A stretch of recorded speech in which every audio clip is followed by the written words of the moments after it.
Minister साहब से सिर्फ ये रिक्वेस्ट करनी है कि थर्ड पार्टी वैल्यूएशन कराएं, तमाम मिनिस्ट्रीज़ की परफॉर्मेंस को उससे वैल्यूएट कराएं। लोगों की बड़ी ख्वाहिश है और रहेगी कि किसी भी तरीके से मेरे और उनके ताल्लुकात खराब हो जाए। हुकूमत का मुस्तकबिल बिल्कुल 5 साल पूरे करेंगे, शहबाज साहब 5 साल प्राइम मिनिस्टर रहेंगे, ये जो मर्जी कर लें। हुकूमत अपनी आइनी मुद्दत पूरी करेगी। शहबाज शरीफ ही 5 साल वज़ीर-ए-आज़म रहेंगे।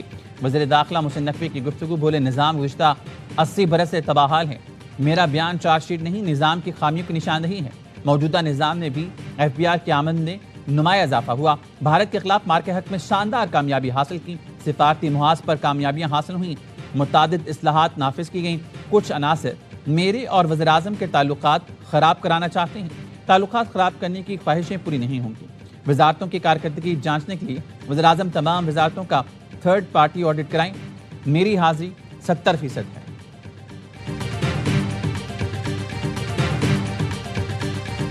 जितनी भी हमारे आईनी कानूनी जमहूरी रास्ते हैं वो हमने अपना लिए, लेकिन हमें इंसाफ नहीं मिल रहा, हमारी सुनवाई नहीं हो रही। क्या आइडियोलॉजी 27 सितंबर को इस्लामाबाद का रुख करेंगे। वज़ीर आला खैबर पख्तूनख्वा सुहेल आफरीदी का 27 सितंबर को इस्लामाबाद की जानिब मार्च का ऐलान।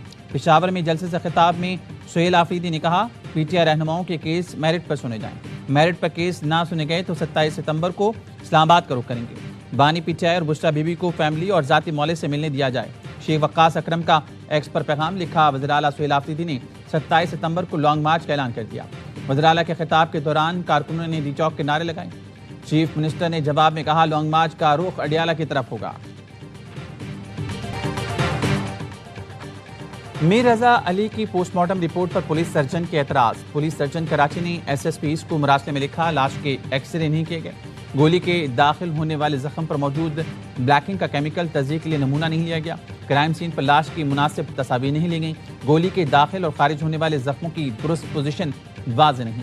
चेहरा नाकाबिल शनाख्त होने के बावजूद DNA सैंपल हासिल नहीं किया गया। पुलिस सर्जन के मुताबिक पोस्टमार्टम रिपोर्ट जवाबात से ज़्यादा सवालात पैदा करती है। ऐसे कई अहम फॉरेंसिक तकाजे पूरे नहीं किए गए जिनसे तफ्तीश मुतासर हो सकती है।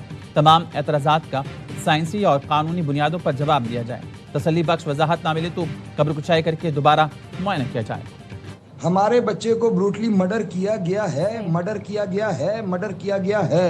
ये सुसाइड नहीं है। वो बच्चा अपने घर आ रहा है, उसने सुसाइड अगर करना है तो वो अपने आप को गोली नहीं मार रहा, वो गोली नहीं मार रहा। वो जाके नर्सरी में बैठ के गमलों के बीच में, गुलाबों के बीच में बैठ के अपने दिल पे गोली मार रहा है।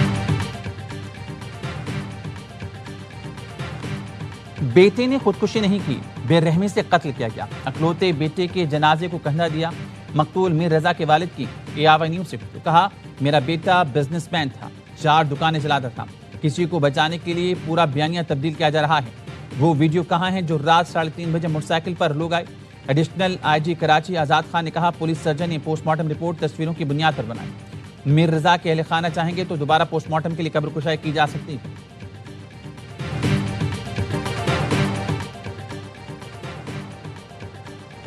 ईरान और ओमान के दरमियान आबना हुर्मुज़ में जहाज रानी के नए रास्ते पर इत्तेफाक हो गया। ईरानी मीडिया के मुताबिक वज़ारत ख़ारजा के तर्जुमान इस्माइल बक़ाई ने कहा, मुसव्विदा हतमी मरहल में जल्द मुआहदे का ऐलान किया जाएगा। दोनों मुल्कों में आबना हुर्मुज़ में तिजारती जहाज रानी को महफूज बनाने से मुतल्लिक मुज़ाकरात 2 माह से जारी हैं। तयशुदा बहरी रास्ते पर इत्तेफाक हो चुका। किसी तीसरे फरीक ने रुकावट ना डाली तो मुश्तरका बयान जल्द जारी किया जा सकता है। जब तक ईरान के खिलाफ जारिहाना इक़दाम जारी रहेंगे, आबना हुर्मुज़ की बहाली मुमकिन नहीं। फिलहाल वज़ीर ख़ारजा अब्बास इराक़ची या पार्लियामेंट के स्पीकर बाक़र कालिबाफ पाकिस्तान या कतर के दौरे का कोई मंसूबा नहीं। पाकिस्तान और कतर के साथ कशीदगी कम करने के लिए कोशिशों पर मुसलसल राब्ते में है। ईरान के साथ बातचीत जारी है। ईरान किसी सूरत से एटमी हथियार हासिल नहीं कर सकता। आबना हुर्मुज़ जल्द खुल जाएगी। अमरीकी सदर ट्रंप का लॉस वेगास में तकरीब से खिताब।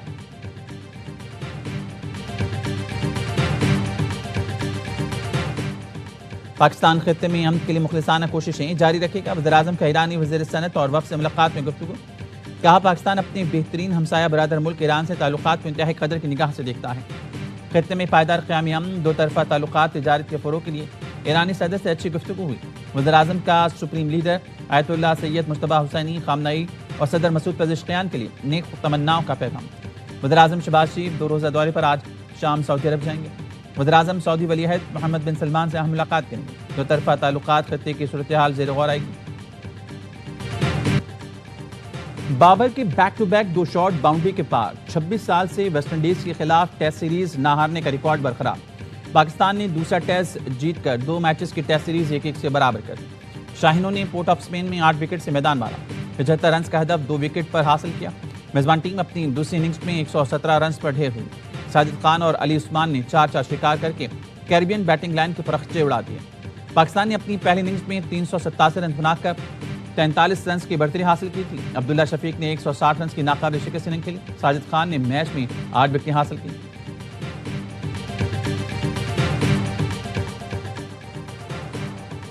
انجری کے متبادل ٹیم میں آئے، کتابی شاٹس لگائے، فتح گر رنز بنائے اور میچ کے بہترین کھلاڑی قرار پائے۔ 10 ماہ سے ڈراپ عبداللہ شفیق کا ٹیسٹ ٹیم میں dream come back. Stylish better 49 سال میں کیریبین سرزمین پر 150 سے زائد رنز بنانے والے پہلے پاکستانی بنے۔ پچھلے میچ میں تنقید کے بعد بابر اعظم نے بھی زبردست واپسی کی۔ عبداللہ کے ساتھ 183 رنز کی شراکت سے جیت کی بنیاد رکھی۔ لگاتار نصف سینچریاں بنا کر سیریز کے مشترکہ بہترین کھلاڑی قرار۔ فائٹر ساجد خان نے بھی واضح امپیکٹ ڈالا، بیٹ سے انتہائی اہم رنز بنائے کے ساتھ میچ میں سب سے زیادہ 8 وکٹیں اڑائیں۔ ڈیبیو سیریز میں علی عثمان نے بھی لائن اور لینتھ سب کو متاثر کیا۔ Pakistan condemns in the strongest possible terms the continued incursions into Al-Aqsa Mosque, Al-Haram Al-Sharif by extremist Israeli settlers, encouraged by senior Israeli ministers and carried out under the protection of the occupying forces. فلسطین کی آزادی کے لیے مسلم ملکوں کو مل کر کام کرنا ہوگا۔ مقبوضہ بیت المقدس میں اسرائیلی اقدامات عالمی قوانین کی خلاف ورزی ہیں۔ نائب وزیر اعظم اسحاق ڈار کا اردن میں مقبوضہ بیت المقدس سے متعلق اجلاس سے خطاب، کہا مقدس مقامات پر اسرائیل کے قبضے کی مضموم مقاصد ناقابل قبول ہیں۔ غزہ میں انسانی صورتحال انتہائی ابتر ہوتی جا رہی ہے۔ غزہ کے عوام کو خوراک اور پانی کی شدید قلت کا سامنا ہے۔ سعودی وزیر خارجہ فیصل بن فرحان نے کہا القدس مسلمانوں، عیسائیوں اور یہودیوں کے لیے مقدس ہے، یہ امن کا شہر ہونا چاہیے، تنازعات کا میدان نہیں۔ عالم برادری اسرائیلی مظالم روکنے کے لیے مؤثر اقدامات کرے۔ فلسطینی علاقوں میں اسرائیل کے تمام یک طرف اقدامات ناقابل قبول ہیں۔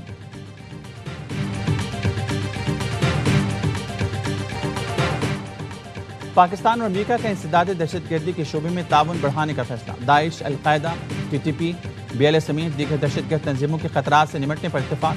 پاک امریکہ انسداد دہشت گردی مذاکرات کا چوتھا دور واشنگٹن میں ہوا۔ دہشت گردی کے خلاف دو طرفہ تعاون کو مزید مضبوط بنانے کے عزم کا اعادہ۔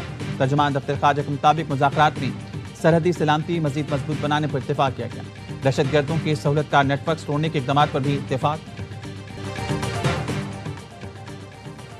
کشمیر الیکشن کے بعد حکمران اتحاد میں نئی درار، صدر نے ججز تقرری کی سمری تاحال منظور نہیں کی۔ وفاقی حکومت کا آئین کے مطابق آگے بڑھنے کا فیصلہ۔ حکومتی ذرائع کے مطابق آئین کے تحت ججز کی تقرری کا نوٹیفیکیشن جاری کرنے پر مشاورت جاری ہے۔ صدر سمری پر 15 دن میں اعتراض لگا کر واپس بھیج سکتے ہیں۔ اعتراض پر وزیر اعظم نئی سمری صدر کو بھجوائیں گے۔ صدر نے پھر بھی 10 دن میں دستخط نہ کیے تو سمری از خود منظور تصور کی جائے گی۔ وفاقی حکومت خود ججز کی تقرری کا نوٹیفیکیشن جاری کر دے گی۔ پارلیمنٹ ہاؤس میں حکومت کے 3 بڑوں کی بیٹھک، ججز تقرری سے متعلق سفارشات پر نوٹیفیکیشن جاری نہ ہونے کی صورتحال پر گفتگو۔ اجلاس کی صدارت وزیر دفاع خواجہ آصف نے کی۔ اعظم نذیر طارق، طارق فاضل چودھری کی شرکت۔ ججز تعیناتی سمری کی منظوری نہ دینے کے خلاف اسلام آباد ہائی کورٹ میں بھی درخواست دائر۔ درخواست میں استدعا کی گئی صدر کو سیکرٹری کے ذریعے ججز تعیناتی سمری منظوری کی ہدایت دی جائے۔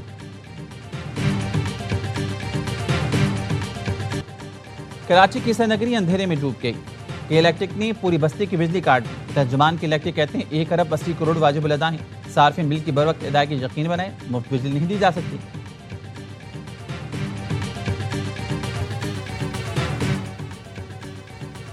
اور نواب شاہ لاکھاٹ روڈ پر ڈاکوں کی پولیس پر فائرنگ، ایک اہلکار شہید۔ ڈاکوں کی موجودگی کی اطلاع پر پولیس کے پہنچنے بعد ڈاکوں نے فائرنگ کر دی۔ ڈاکوں کی فائرنگ سے کانسٹیبل محمد حسن شہید ہو گیا۔ لاش ہیڈ کوارٹر اسپتال قاضی احمد منتقل کر دی گئی۔